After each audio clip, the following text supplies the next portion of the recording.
I am so shy. I saw Ogum series. I am praying very hard for my children not to actually copy that one from me. You see, medicine and cardiology, we are coming there. You cannot buy your mom, your parents, a house or a car if you cannot even see her being hungry and you help her. Hi guys, welcome back to my channel. If you're new here, you are welcome. I know most of you are already wondering, how can this small girl be saying that she's close to 30 or she's approaching 30?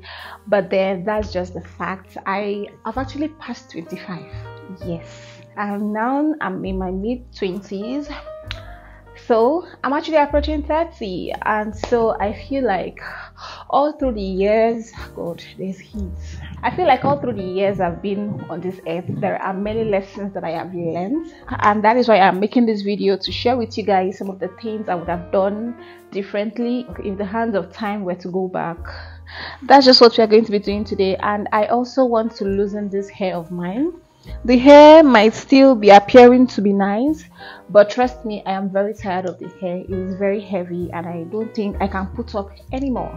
So guys, the first thing I want to talk about is my relationship life. So I would say that I've always been lucky to be dealing with good people in relationships. I have never dated anyone without good intentions before. I don't know, maybe it's because of my upbringing from church, from my parents, from school, and especially from the area where we grew. We grew up in Lagos, Ajegunle to be precise. So if you know Ajegunle, Olodiapapa, all those areas, you would know that that place is a very drastic environment. And that place being how it is, everybody there is rough. Every teenage girl is actually thinking of how to get pregnant and how to just give birth. I don't know who gave them that ideology, but that is just how it was. The people I graduated from primary school with are not the same people that actually migrated with me to secondary school. So what that means is that most of the people I went to primary school with, most of them, and let me just say most of them, most is just going to be like they are so plenty. Let me just say 10% out of the 100 that went to primary school with me, they actually stopped because they ended up getting pregnant and they couldn't continue. Secondary school was the worst. Most of them got pregnant and they dropped out, and that was just how it was. So I think because of that, I was so particular about having boyfriends. Even though I used to have boyfriends, I used to just carry my head with my brain. So I think that I have never been in a bad relationship before. I've never done any stupid thing in a relationship. I don't think there is anything that I have done in a relationship that I actually regret. All my relationships have been nice. Another thing that I think that made my relationship life like that is because when I am even dating somebody, number one, I'm dating somebody that I can think of getting married to. Even when I was young, I used to be like that. I used to tell myself, if I am getting married to someone, then the person must be very presentable. The person must be fine enough to the extent that if my friend sees the person, my friend will be like, oh, that guy is fine. So I have never dated anyhow person before. So I think all my growing up, my relationship life has just been perfect, and I'm so grateful to God. So if I were to rewind back the hands of time, I would not actually do anything. Jesus, I am cutting my hair. I just cut my hair here. Hey.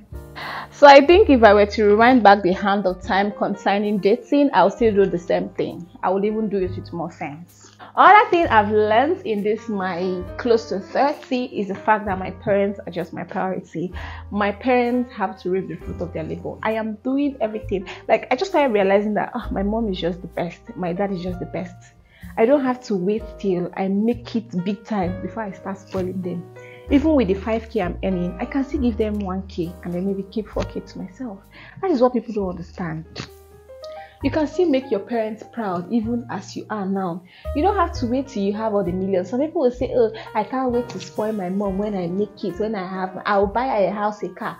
You cannot buy your mom, your parents, a house or a car if you cannot even see her being hungry and you help her. That is it. That is a very important lesson that I have learned, and that is how I have been going these days. I will not wait for me to have all the money in this world before I start spoiling my parents. The 10 naira I have, I'm going to give them 5 naira and keep the rest to myself. That way they will see the potential in me and they will pray for me. That way they will see that this girl is a nice girl. She's a giver. Because of that, God, please give her more. Because you know that when she has more, she's going to bless us more. You see, you did not know that one. You don't know. Wait until you have Jeep. It's not like that. Another thing I want to talk about is my shyness. Jesus Christ, I am so shy. If I were to rewind the hand of time, I would make myself a very bold and shy-free person. That is just like one of my most hated features. Shyness is just one thing that, well, my hair will cut finish for this thing. Shyness is just one attribute that I know that I am praying very hard for my children not to actually copy that one from me, because what is that? When my sister was doing our grand opening, our hotel grand opening, and we went, of course you saw that there were many there were many YouTube stars that were there, and everybody was making videos, and Jenny, my sister, was actually with them making videos, and they were also featuring her in their videos. I was actually seeing her from the window and I was like, I suppose go. I really wanted to be in their video, and I really also wanted them to be in my own video. But the shy girl in me was just too shy to go and meet them. I was just thinking, what if you go now and then somebody just tells you, like, what if you go and then they give you one attitude? Or what if you go, they don't even look at you? What if you go, they snub you? I just thought about all those things and I just said, I beg, ma, just stay here. I was just looking at the window, looking at Jenny going to the place, talking with them, saying everything. I was just like, oh, this girl is lucky, her own is good. It was actually when I was going out that I saw Ogum series. The two of us, I think our eyes locked, and because I was in a very close proximity at her, I did not have any other option than to greet her. And when I greeted her, she was not like, Kenzie. I was like, good afternoon, ma. That was how I now entered her video. Even at that, I was even shy to bring out my own camera and film her. Jesus, I am as shy as that, and it's so irritating. Now, people are going to say, oh, but you have a YouTube channel, you're outspoken, and there is a very big difference between being shy and being outspoken. If it is being outspoken, don't even go there. If it is with words, I am very, very good with words. I know how to play around my words. I am very outspoken. I can talk. I am bold. I can talk anywhere and anytime. Intimidation, you can never ever intimidate me. You can never ever bully me anytime. But you see, shyness, it is a very, very different thing. If I come into a place, for the first 3 minutes I'm shy, but as time goes on, I become familiar with the environment. The shyness just goes away. Even that day of the grand opening, my mom was like, somebody should hold the camera for her, then we are going to walk inside the hall and the camera is going to capture us. They said I should be in front. I said, me be in front. Bless them, I don't want to do this thing. So that was how I just thought that me, I'm not going to be in front. Me, I'm not going to do. Even as I was even walking, as I still was not the one that was in front, as she was even walking, and it's now reached my own turn to walk, I was still shy. I was just like, oh God, let this ground open. Let me just swallow. Everybody's looking at me. Oh God. I beg. Shyness is just, and the worst part is that people mistake it for pride. People feel like I am proud, I don't have, like, I'm too big, I'm feeling bossy, I'm this and that. That is not the fact. I am just a shy girl. If the first approach is made, leave it. I'm very good to go. But the problem is just how to start. I think that is one thing I need to change this year, because he's still following me and I don't know why. That thing I think I would like to change is the fact that I don't actually have friends. Jesus Christ. Friends are actually one thing I don't like. I don't know, because of the way the world is said, friend is not even hungry me. When I see things that are happening to people, I say, I beg, thank God I didn't even get friend. And that friend part also has to do with my dad growing up, because of how girls and boys, teenage girls and boys were actually living their life. My dad was like, if I catch you with that girl again, especially when maybe the girl has come to see you, and then my parents, especially my dad, knows that person, and then my dad finds that girl with one boy in one corner. If you come back to the house, if I catch you with that girl again, Hi. So because of that, I grew up not having friends, and that was just how my life was and is.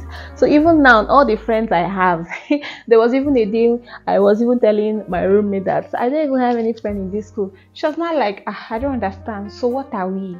I was like, okay, we are friends, Sha. So any friend I'm making, I just think that maybe after that particular aim is achieved, like if I gain friends in school, I don't know how it's going to be, but I just feel like after that aim is achieved, like after school, I think everybody's just going to dissolve and everybody's just going to look for their way, because friendship these days is very stressful. When I come on social media and I see people, like when I see good friendship, it will make me be like, oh, why I don't get a friend? But then when I come back on social media and I see bad friendship, it will make me be like, oh, thank God I don't get a friend. So friendship is just something I don't believe in. I believe in it, but it's not like too deep. I just prefer to be around my family. My sisters are just the best. So I feel like there is nothing. Friends are just going to come and go. They might be with you for some benefits, or they might be with you just because they don't have a choice. When they see somebody that is better than you, they will dump you and follow that person. So why you? There's no need. There's no point actually. Just go with the vibes. Go with everything that's happening. Oh, we are friends. Let's be friends. But it is not that deep.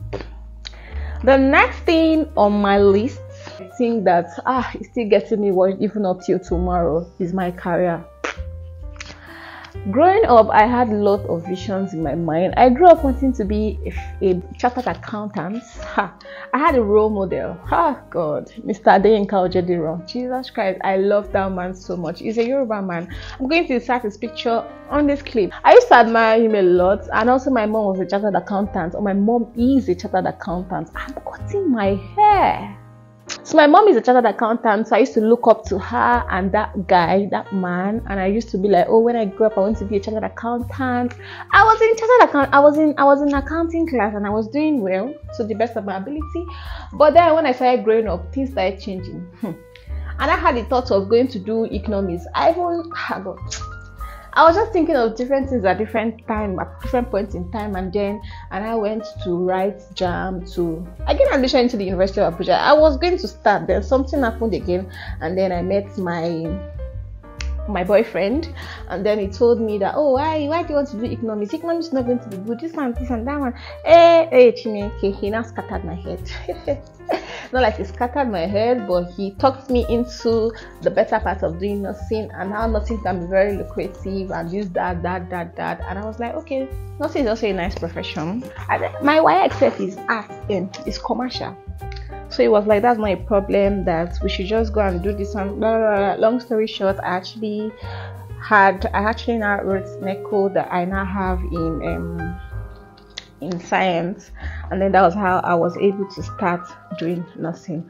But presently, as I speak to you, I'm actually tired of this nursing. In 3 months I'm going to be graduating, but I'm so tired of nursing. Like, nursing is so stressful. It's not even about the stress. The fact that nurses are being looked down on is just the part that is annoying me.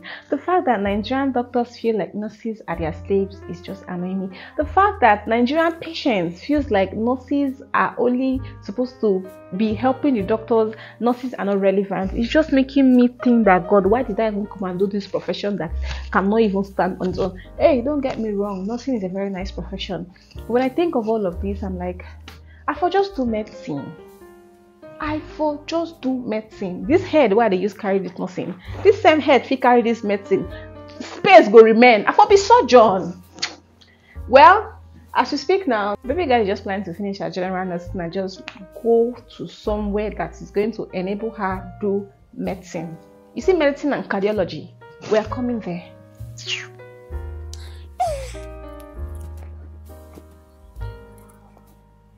Another thing I wish I knew earlier was the fact that nothing lasts forever. What you have today, you might actually lose it tomorrow. So when you have that thing today, just make use of it at that time. If you have money today, keep it well, save it, because that money might save you. If you have anything, any price, God, this is short. Are you sure? Oh, anything you think you have, just make it known. Like, anything you think you have that you cherish it with all your heart. If you're in love with someone and you cherish that person, if you are in love with someone and you cherish that person a lot, Do all you can to keep him or her. Don't wait till things get sore before you start looking. Although people don't value what they have until they lose them, that's what they say, but you can actually value what you have. If you know you have something and you know that thing is priceless, please don't wait till you lose that thing before you start knowing the value them. So guys, that is actually going to be the end of this video. I hope you found it interesting. Thank you guys for watching, and see you in my next video. Bye bye. We have not even gone half of what we're supposed to do. Well, provided I finish cutting this one, I'm just going to look for someone that's going to help me. Oh wow, that's one thing about fixing nails, it's just so painful. I'm going to look for someone that's going to help me in loosening it, and then we're going to see you guys later. Thanks for watching. Bye. I didn't do a thumbnail.